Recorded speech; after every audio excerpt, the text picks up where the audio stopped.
Ada dua yang jelas ini menunjukkan adalah sebuah gangguan jiwa tipe ya, schizophrenia. Karena dari konsistensi cuitan-cuitan dia sangat menghina Pak Prabowo ini sebagai seorang duda, cerai, ya, itu dia terobsesi dengan hal tersebut. Bicara Gibran, karena saya termasuk bersama dengan Pak Roy Suryo itu termasuk yang pertama kali melakukan penelitian tentang keabsahan dari ijazah SMA dari Gibran. Sedangkan yang kami permasalahkan sebetulnya adalah ijazah SMA-nya, yang sampai dengan hari ini pun hanya tampil sebagai suket.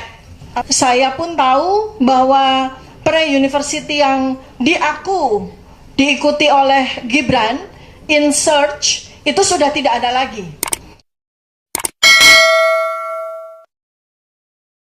Ini saya melakukan disclaimer dulu. Saya adalah dokter lulusan Fakultas Kedokteran Universitas Gadjah Mada, dan untuk kompetensi yang terkait dengan FUFU-FAFA ini, Behavioral Neuroscience, adalah kompetensi yang saya peroleh dari program doktor yang saya tempuh di Universitas Indonesia. Artinya saya dokter yang cukup memiliki kompetensi untuk menyampaikan beberapa hal yang ingin saya sampaikan pada forum yang terhormat ini. Saya di sini tidak dalam kapasitas untuk menyatakan apakah pemilik akun FUFU-FAFA ini adalah Gibran Rakabuming Raka yang sekarang menjadi wakil presiden terpilih. Saya hanya menyoroti dari aspek klinis apa yang saya temukan dari yang saya lakukan riset, saya lakukan analisis terhadap cuitan-cuitan dia di dalam akun FUFU-FAFA yang mengindikasikan, yang saya lakukan assessment bahwa pemilik akun ini memang mengalami problematika dari sisi psikiatri, dan itu jelas terlihat dari serangkaian cuitan-cuitannya yang konsisten. Artinya kalau sebuah gejala klinis itu dilakukan secara konsisten, maka kita patut melakukan assessment. Artinya tersangka, kalau dalam bahasa kedokteran klinis adalah suspected. Kita belum bisa menegakkan diagnosis, karena menegakkan diagnosis psikiatri itu membutuhkan waktu yang lama. Pengamatan, observasi, wawancara itu dilakukan berbulan-bulan untuk bisa menegakkan diagnosis apakah seseorang itu tegak diagnosis sebagai penderita gangguan jiwa atau tidak. Jadi kalau ada orang bertanya kepada saya, mengapa seandainya pemilik akun FUFU-FAFA ini adalah memang Gibran Rakabuming Raka, mengapa lolos tes kesehatan pada saat dicalonkan sebagai cawapres waktu itu? Maka jawaban saya di sini adalah tidak mungkin sebuah diagnosis tegak atas gangguan jiwa dilakukan pada saat waktu yang amat sangat singkat ketika yang bersangkutan itu menjalani pemeriksaan kesehatan di rumah sakit yang ditunjuk. Karena pada waktu itu saya yakin bahwa alat yang dilakukan untuk melakukan penilaian kesehatan termasuk kesehatan jiwa itu tidak cukup signifikan untuk melakukan penegakan diagnosis apakah yang bersangkutan mengalami gangguan kejiwaan atau tidak. Nah, karena itu maka saya di sini sampaikan beberapa indikasi saja ya, artinya beberapa indikator dari cuitan-cuitan FUFU-FAFA ini yang saya yakin bahwa teman-teman sejawat psikiatri, seandainya mereka diberikan kesempatan untuk melakukan assessment, observasi, dan ini sangat mungkin dilakukan. Tidak perlu harus kita bertemu dengan yang bersangkutan dan wawancara, tapi kita melakukan sebuah analisis terhadap tulisan-tulisan seseorang, itu kita bisa membuat sebuah indikator-indikator bahwa yang bersangkutan ini kita bisa teruskan, kita bisa jalankan untuk melakukan pemeriksaan kejiwaan secara lebih lanjut. Saya berikan contoh dua saja untuk pengetahuan kepada bapak-bapak dan kepada kita semua. Ada dua yang jelas ini menunjukkan adalah sebuah gangguan jiwa tipe ya, schizophrenia, tipe schizophrenia ya. Jadi ada satu yang dia tweetkan, yang dia tuliskan, dan ini menarik karena ada waktu-waktu tertentu ya, ketika seseorang itu mengalami gangguan hormonal yang berkaitan dengan psikiatri. Jadi dia menulis tanggal 21 Juni 2014 pukul 23.51. Penderita gangguan jiwa itu susah tidur dan dia mengalami sebuah peningkatan ekskalasi hormonal pada saat justru tengah malam. Jadi aktif-aktifnya tuh tengah malam gitu, ya. Nah, dia menulis di sini, saya lagi membayangkan Prabowo mendaki Semeru. Ya, ini saya buat sebuah analisisnya ya untuk contoh. Jadi terus pas nyampe di puncak dia mengibarkan bendera merah putih. Nah, ini saja sudah menunjukkan inkoherensi, flight of idea yang sangat khas pada penderita schizophrenia. Kemudian dia berteriak, titik kembalilah ke pelukanku, itu flight of idea lagi. Jadi dia membayangkan karena dari konsistensi cuitan-cuitan dia sangat menghina Pak Prabowo ini sebagai seorang duda, cerai, ya, itu dia terobsesi dengan hal tersebut. Bagi dia, posisi Pak Prabowo duda dan cerai itu adalah sesuatu yang hina. Karena itu dia terus-menerus secara konsisten dia tampilkan itu dalam cuitan-cuitannya. Padahal itu adalah sebuah penderitaan, adalah sebuah misery gitu ya. Bagi orang yang normal, kalau kita melihat ada sebuah kasus perceraian, kemudian seseorang yang tidak memiliki pasangan, itu adalah sesuatu misery, menderita. Tapi bagi Fufu Fafa yang memang terindikasi abnormalitas kejiwaannya, itu dianggap itu sebagai sesuatu yang lucu, layak untuk dihina dan sebagainya. Dan terus habis itu dia menggelinding ke bawah seperti seekor landak. Jadi dia menganggap sosok yang bernama Prabowo ini seperti binatang yang dari gunung dia menggelinding seperti landak. Pas sampai di bawah dia langsung membeli jagung bakar. Flight of idea lagi. Ketika dia sedang membayangkan gunung, dia membayangkan Prabowo menggelinding dengan lucu, lalu kemudian dia langsung flight of idea ingat bahwa di puncak itu ada orang jualan jagung bakar. Jadi dari Semeru dia ke puncak, seperti itu ya. Nah, ini banyak sekali simptom-simptom schizophrenia itu muncul. Satu lagi yang saya temukan, ini menarik sekali. Dari cuitan dia yang dia lakukan 19 Juni 2014 pukul 22.21. Pada saat kita mau berangkat tidur dia malah aktif ya. Nah, dia menuliskannya begini. Garuda merah adalah burung yang sedang mengalami menstruasi. Dari kalimat ini saja sudah aneh ya. Garuda merah itu berarti dia sedang mengimajinasikan logo dari suatu partai tertentu. Garuda merah ya.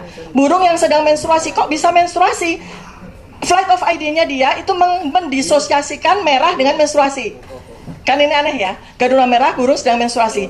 Segera beli pembalut biar nggak bocor.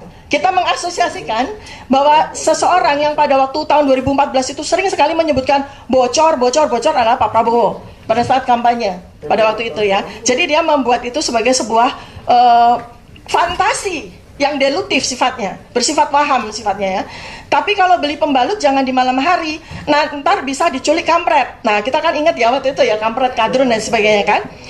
Terus yang lucu, oh nasibku, saya tidak tahu apa itu TPID. Tiba-tiba dia ke TPID, coba tanya atasan saya, ya kan? Langsung di kalimat berikutnya, kuda-kudaku yang lucu, oh Fadlizonku yang makin bulat. Nah tiba-tiba dia ingat sama Pak Fadlizon. Terus kalimat berikutnya lagi, buku adalah jendela dunia, tabloid obor rakyat adalah apa ya? Nah bingung dia. Nah terus saya tiba-tiba lagi di dalam kalimat berikutnya, saya pengen belusukan ke pasar, tapi kuda saya nggak boleh ikut. Tiba-tiba dari buku, dari Fadlizon yang bulat, tiba-tiba buku, belusukan ke pasar, tapi kuda saya nggak boleh ikut. Dia mengasosiasikan lagi dengan Prabowo yang menyukai kuda, ya kan? Terus besok ya debat cawapres aja kan? Ya udah, saya tidur di rumah aja.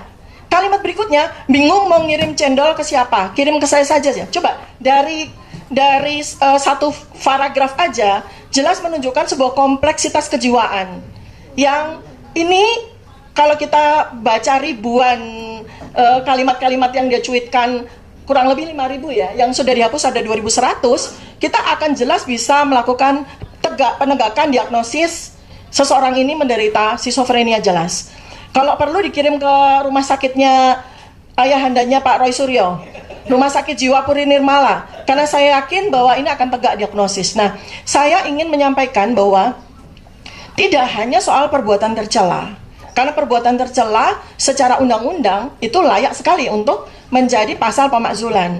Tetapi buat saya adalah yang lebih mengkhawatirkan lagi, yang lebih bahaya lagi adalah apabila seseorang tersebut memiliki sebuah jabatan yang amat sangat penting bagi kelangsungan dari negara, bangsa, dan keselamatan dari seluruh rakyat Indonesia. Bagaimana mungkin seseorang yang jelas menunjukkan ada indikasi-indikasi mengalami gangguan kejiwaan seperti ini, dipercaya untuk membuat kebijakan-kebijakan yang berkaitan dengan keselamatan seluruh bangsa dan negara ini. Demikian Bapak Pimpinan dan Bapak Ibu sekalian, mudah-mudahan bisa menjadi insight, sebab saya juga tidak mau terlalu panjang, mungkin Bapak dan Ibu akan ada yang ingin bisa disampaikan. Terima kasih. Billahi taufiq wal hidayah. Assalamualaikum warahmatullahi wabarakatuh. Izin untuk menambahkan informasi ya, karena pertama itu dari sisi legalitas pendidikan dari Gibran Rakabuming. Ini saya bicara Gibran. Karena saya termasuk bersama dengan Pak Roy Suryo itu termasuk yang pertama kali melakukan penelitian tentang keabsahan dari ijazah SMA dari Gibran. Karena yang menjadi persyaratan maju wakil presiden bukan ijazah sarjana, tapi ijazah SMA. Yang sampai dengan hari ini tidak ada satupun, bahkan Gibran sekalipun, itu bisa membuktikan bahwa dia memiliki ijazah SMA. Dia pada waktu acara Narasi TV, ketika kami berdua meramaikan soal ijazahnya dia, itu dia mengatakan bahwa ada dua tokoh yang mengatakan ijazah saya palsu. Padahal kami berdua sama sekali tidak mempermasalahkan soal ijazah sarjananya dia, yang berkemungkinan juga palsu. Dia di situ menyatakan, memberikan bukti bahwa ini loh, dengan foto saya wisuda di MDIS Singapura, tapi di situ tertulis bahwa dia memiliki ijazah sarjana dari University of Bradford, kan gitu. Sedangkan yang kami permasalahkan sebetulnya adalah ijazah SMA-nya, yang sampai dengan hari ini pun hanya tampil sebagai suket atau surat keterangan, yang mana itu saya juga bisa buktikan karena saya sendiri langsung ke Australia.